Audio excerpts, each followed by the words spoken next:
Assalamualaikum warahmatullahi wabarakatuh. Saya Puji Widianto dari SMN 1 Pelausan Kabupaten Magetan, Jawa Timur, JGP Angkatan 7 Kabupaten Magetan. Kali ini saya bersama dengan rekan sejawat saya, Ibu Erna Sulistyorini MPD.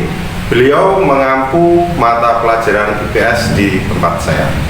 Assalamualaikum warahmatullahi wabarakatuh, Bu Erna. Waalaikumsalam, Pak Puji. Ya. Mohon maaf, Bu Erna mengganggu waktu jenengan, ya. Iya. Hari ini kita adakan percakapan observasi, ya, Bu, ya. Iya. Sebagai proses awal untuk melakukan persiapan ketika kita nanti melakukan supervisi akademik. Di mana tujuan supervisi akademik adalah untuk mengetahui dan mengevaluasi proses pembelajaran yang kita lakukan di dalam kelas. Iya. Itu benar, ya. Sedangkan percakapan hari ini adalah tujuannya adalah tidak lain melihat kesiapan Bu Erna sehingga nanti Bu Erna lebih percaya diri ketika mengajar di kelas, sehingga pembelajaran yang berpihak kepada anak sesuai dengan filosofi Ki Hajar Dewantara bisa kita terapkan. Itu ya, Bu, ya. Iya, siap Pak Puji. Ada beberapa pertanyaan yang ingin saya sampaikan kepada Bu Erna tentang rancangan tujuan pembelajaran. Iya. Tujuannya untuk pembelajaran yang akan datang itu apa, Bu? Ya, terima kasih pertanyaan Pak Puji. Rancangan pembelajaran yang akan saya siapkan, yang pertama adalah nanti anak-anak, saya akan menjelaskan dulu tujuan pembelajaran dari pembelajaran yang akan saya sampaikan. Yang pertama adalah siswa nanti bisa menjelaskan tentang latar belakang proses kedatangan bangsa-bangsa Barat ke Indonesia, kemudian reaksi yang ditimbulkan dari rakyat Indonesia terkait kedatangan bangsa-bangsa Barat ke Indonesia. Seperti itu Pak Puji tujuannya. Terima kasih, luar biasa ya, Bu, ya. Semoga siswa kita menjadi generasi penerus bangsa. Amin. Nah, pengembangan apa yang kira-kira Bu Erna akan kembangkan ke depannya pada mata pelajaran ini? Ya, terima kasih. Untuk rencana pembelajaran yang akan saya laksanakan nanti, saya akan mengembangkan dua aspek Pak Puji. Yang pertama adalah aspek keterampilannya. Nanti diharapkan anak nanti bisa memahami tentang latar belakang kedatangan bangsa-bangsa Eropa ke Indonesia. Kemudian mereka nanti bisa menjalankan proses kedatangan bangsa-bangsa Eropa ke Indonesia, mulai dari Portugis, kemudian Spanyol, Inggris, dan yang terakhir adalah Belanda. Itu dari aspek yang pertama. Aspek yang kedua adalah aspek keterampilan. Di aspek keterampilan ini nanti saya akan meminta anak untuk bisa mendeskripsikan tentang rempah-rempah Pak Puji yang menjadi daya tarik bangsa Indonesia sehingga diminati oleh bangsa-bangsa Eropa untuk bisa datang ke Indonesia. Seperti itu. Secara garis besar ada dua, ya. Ada dua. Ya. Yang pertama keterampilan. Dan kedua, yang pertama keterampilan dan pengetahuan. Ya. Baik, Bu Erna, untuk selanjutnya, dalam rancangan Bu Erna, strategi apa yang akan Bu Erna lakukan, baik itu media maupun model, dan sebagainya. Ya, terima kasih Pak Puji.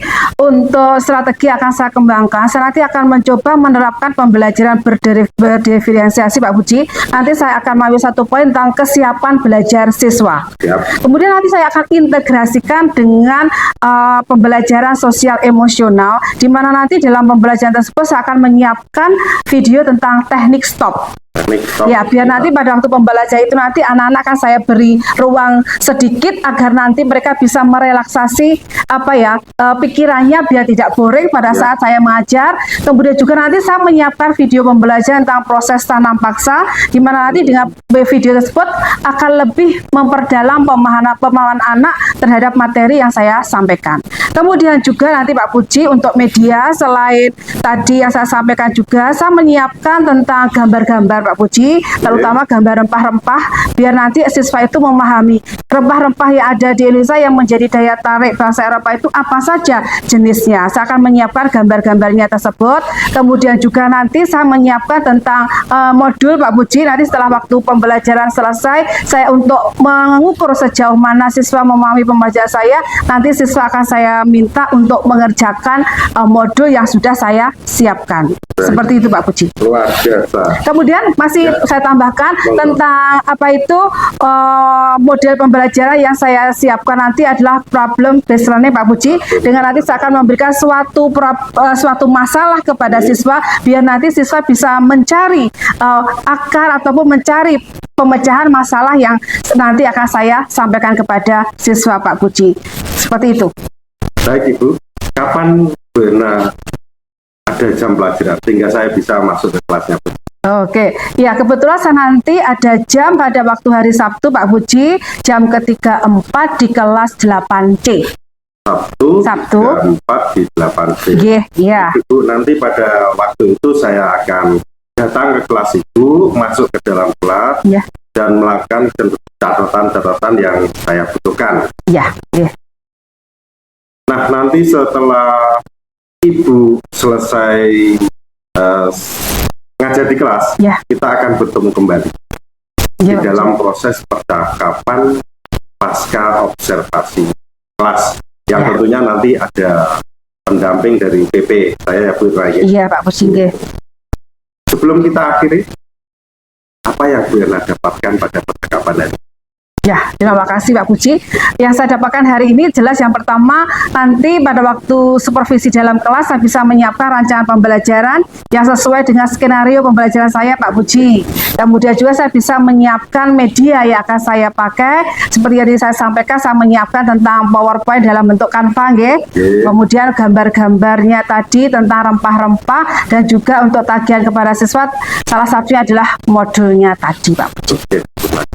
Terima kasih Bu Erna atas waktunya berbincang-bincang dengan saya. Habis kegiatan observasi kelas, kita bertemu kembali di percakapan pasca lagi ya. Ya, siap Pak Puji. Demikian Bapak Guru Hebat percakapan saya dengan saya Erna Sulistyo ini MPD.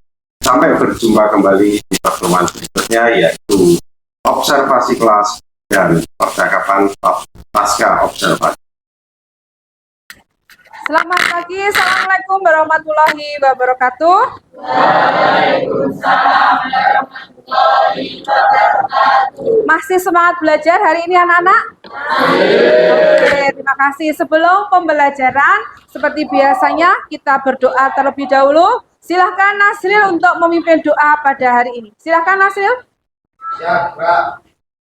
Sampai.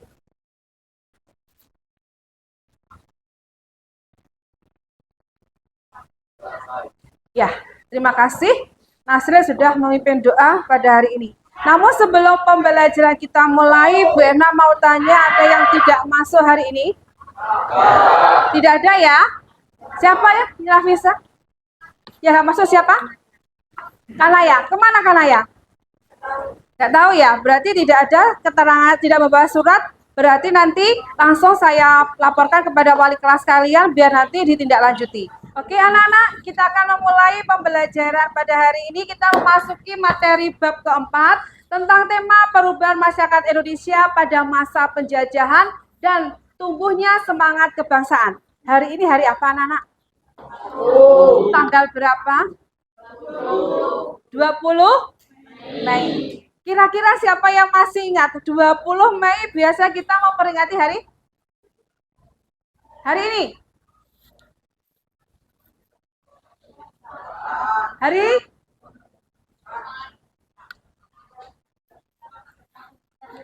tapi ya. Iya, betul. Hari Kebangkitan Nasional.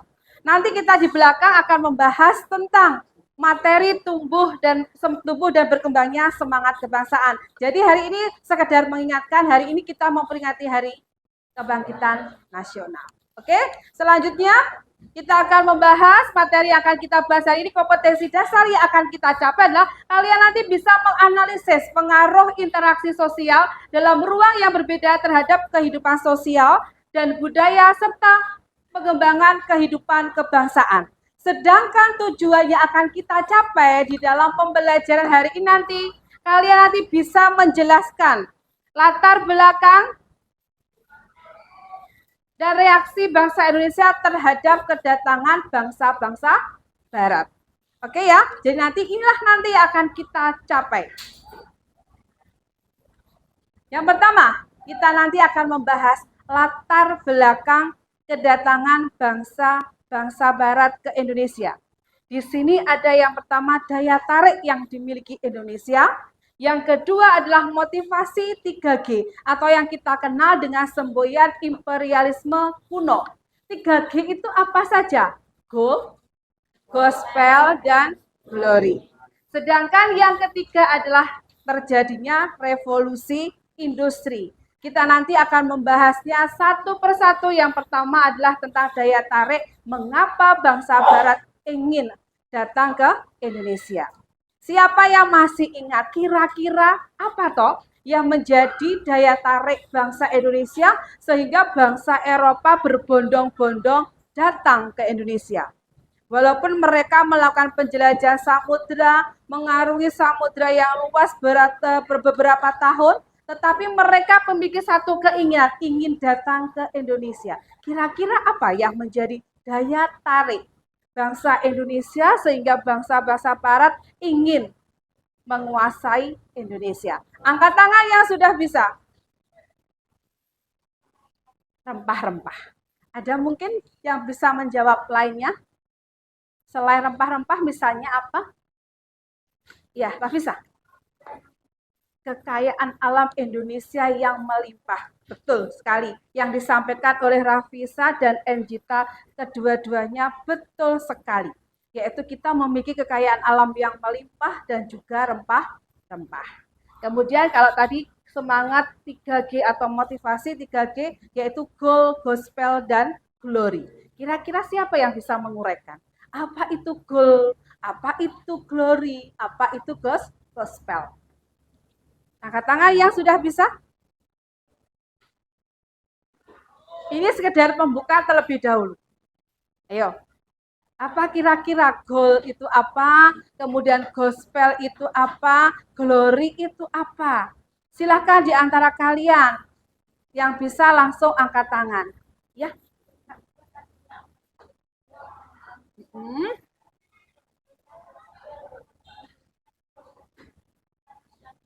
Ya.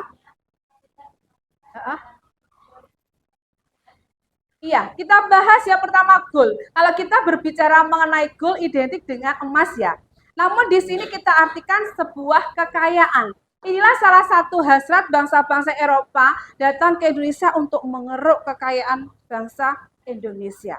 Berupa rempah-rempah dan juga kekayaan alam Indonesia yang lainnya. Gospel, yaitu adalah niat untuk menyebarkan agama yang mereka anut. Di mana nanti ada negara Portugis yang nanti datang ke Indonesia menyebarkan agama Kristen Katolik, sedangkan nanti Belanda menyebarkan agama Kristen Protestan. Kemudian yang ketiga adalah glory, yaitu semangat untuk mendapatkan kejayaan. Ini ada kaitannya dengan tujuan utama mereka. Selain ingin mendapatkan kekayaan rempah-rempah Indonesia, mereka juga berkeinginan untuk menguasai negara yang mereka tuju. Salah satunya adalah Indonesia. Pertama tujuannya dagang. Lama-lama kemudian mereka ingin menguasainya dan bahkan memonopoli perdagangan yang ada di Indonesia. Yang ketiga adalah revolusi industri. Siapa yang masih ingat? Revolusi industri itu terjadi di mana? Apa, Enjita? Iya, revolusi industri terjadi di Inggris. Ini membawa perubahan yang luar biasa, terutama bisa dikatakan menjadi latar belakang kenapa bangsa Barat berlomba-lomba untuk datang ke Indonesia. Salah satunya terjadinya revolusi industri yang terjadi di Inggris. Siapa yang bisa menguraikan apa itu revolusi industri? Kok bisa membawa pengaruh yang luar biasa terhadap kedatangan bangsa-bangsa Barat ke Indonesia? Yuk, revolusi industri. Pernah mendengar toh kalian? Oke, apa? Revolusi industri apa? Akbar? Pengertian atau berubah secara menyeluruh dalam memproduksi barang sebelumnya menggunakan tenaga manusia dan beralih menjadi tenaga mesin. Oke, luar biasa betul Akbar.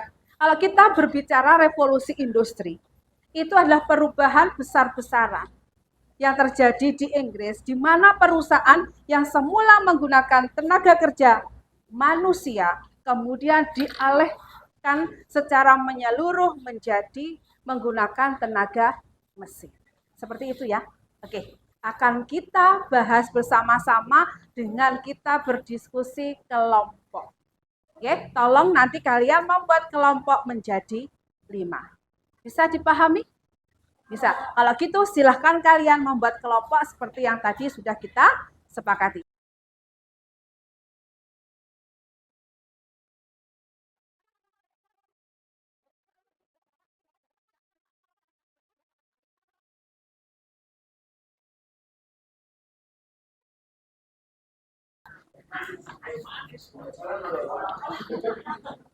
Ya. Masing-masing kelompok sudah mendapatkan? Sudah mendapatkan satu-satu ya? Tolong diperhatikan gambar apa yang sudah Bu Erna berikan kepada kalian. Sudah? Tolong masing-masing kelompok itu nanti menguraikan mengapa gambar yang saya berikan kepada kalian di setiap kelompok itu bisa menjadi daya tarik bangsa Indonesia, sehingga bangsa Eropa berbondong-bondong ingin mendapatkannya di Indonesia. Apakah di negara Eropa tidak bisa untuk memproduksi ini?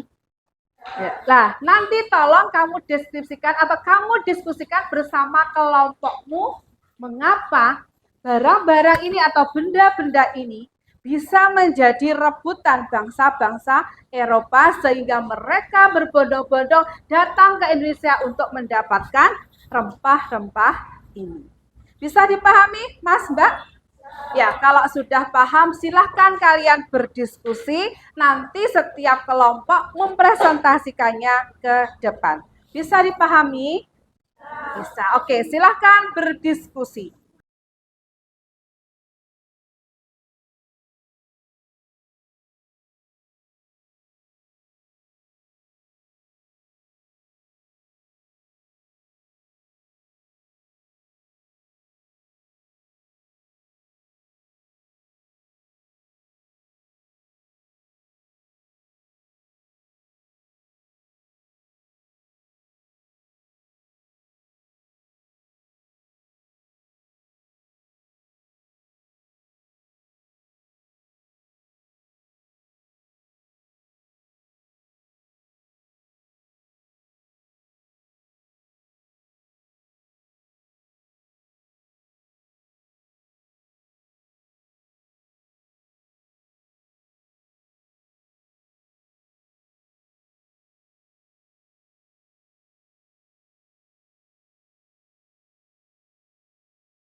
Sudah?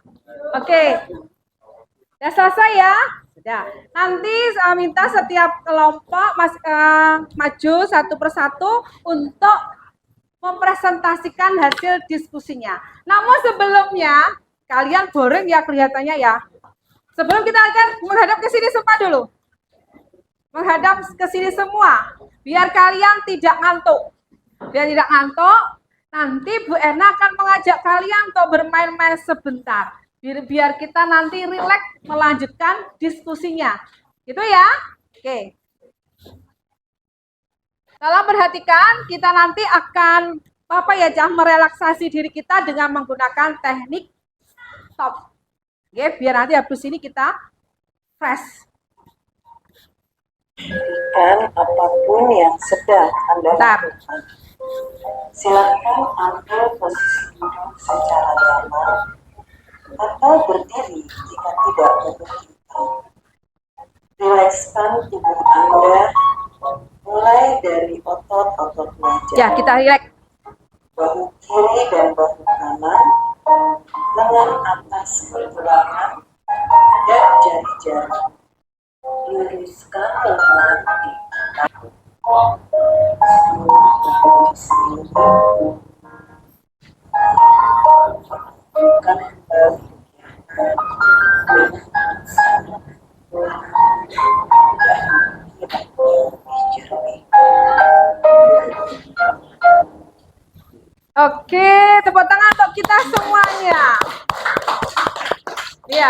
Rena berharap dengan kita tadi menerapkan teknik stop tadi, kita bisa merefresh pikiran kita yang tadi sempat pusing ya, gara-gara tadi diminta untuk berdiskusi bareng-bareng. Kira-kira kalian sudah enjoy belum? Sudah ya? Oh, udah. Karena sudah merasa rileks, sekarang waktunya kita kembali ke kegiatan kita, yaitu kita nanti akan mempresentasikan hasil dari diskusi di setiap kelompok. Saya beri kesempatan kelompok mana dulu, saya tidak akan menunjuk. Silahkan, siapa yang berani untuk mempresentasikan hasil diskusinya ke depan terlebih dahulu. Silahkan. Kelompok mana dulu? Silakan. Oh iya, ternyata kelompoknya Rafisa. Silakan Rafisa untuk mewakili teman-temannya mempresentasikan hasil diskusinya. Silakan Rafisa. Dan teman-teman yang lainnya mohon untuk memperhatikan presentasi dari kelompoknya Rafisa. Silakan Rafisa dijelaskan kepada teman-teman kamu terkait dengan hasil diskusi dari kelompokmu tadi.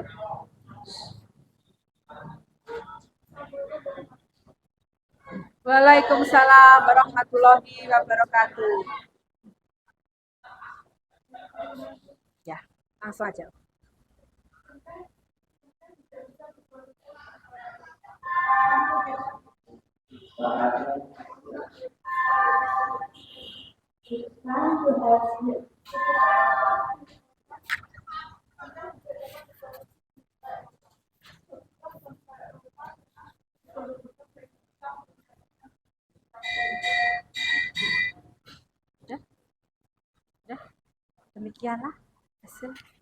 Demikian hasil diskusi. Demikian. Iya, terima kasih. Tepuk tangan untuk kelompoknya Rafisa. Ya, kelompoknya Rafisa tadi menjelaskan, tadi mendapatkan tugas untuk cengkeh ya Rafisa ya. Kenapa? Cengkeh itu tidak bisa menjadi daya tarik bahasa Eropa ke Indonesia. Tadi kelompoknya Rafisa mengatakan bahwa perbedaan iklim, kemudian struktur tanah, itulah yang menjadi alasan kenapa cengkeh tidak bisa diproduksi di Eropa. Mungkin ada pendapat yang lain dari kelompoknya Safia. Silakan. Mungkin ada pendapat yang lain dari kelompoknya Safia, silakan ke depan. Presentasikan hasil kelompokmu tadi. Silakan. Atau Enjita, silakan Enjita.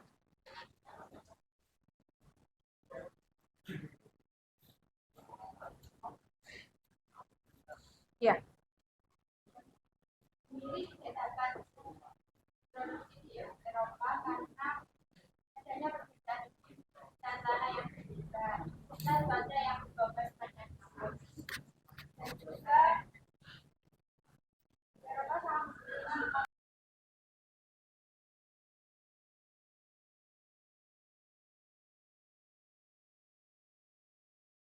Mereka berbondong-bondong datang ke Indonesia. Salah satunya perbedaan iklim. Di Eropa kira-kira memiliki iklim berapa? Memiliki musim berapa? Iklimnya beda ya. Kalau Indonesia beriklim apa? Tropis. Kira-kira untuk Eropa iklimnya apa? Ada yang subtropis, ada yang sedang. Itu mempengaruhi tentang keberadaan tanaman-tanaman ini. Tanaman-tanaman ini sangat bagus apabila ditanam di negara yang beriklim tropis seperti Indonesia. Di sini, kalau dulu bangsa kita sudah mengenal yang namanya persatuan dan kesatuan, tidak akan pernah kita dijajah Belanda selama itu. Nih, jadi kata kuncinya hari ini pentingnya persatuan dan kesatuan. Itu kebangkitan. Akhirnya, pemerintah Belanda menemukan cara untuk menutup kerugian dari pemerintah tersebut. Solusinya adalah dengan kultur secara satu atau secara aturan, berarti sistem budidaya. Kultur secara satu pada praktiknya adalah sistem yang memaksa rakyat jajahan keuntungan bagi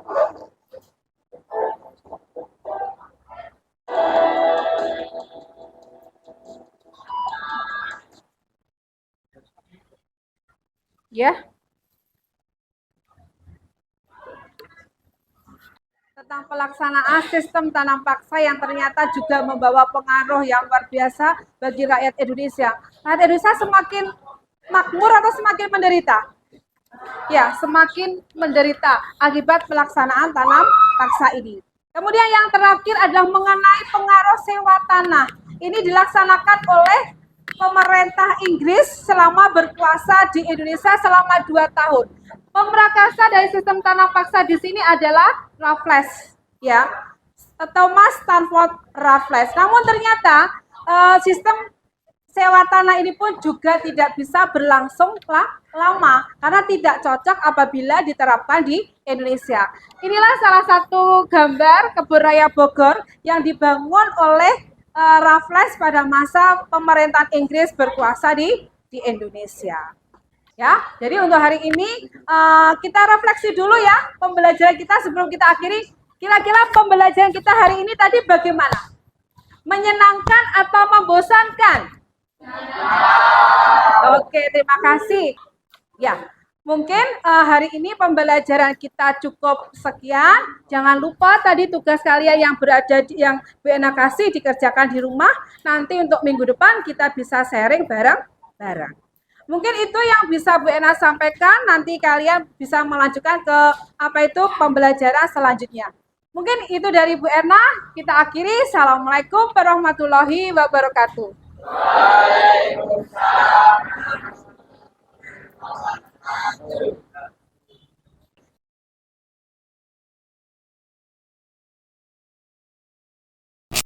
Terima kasih.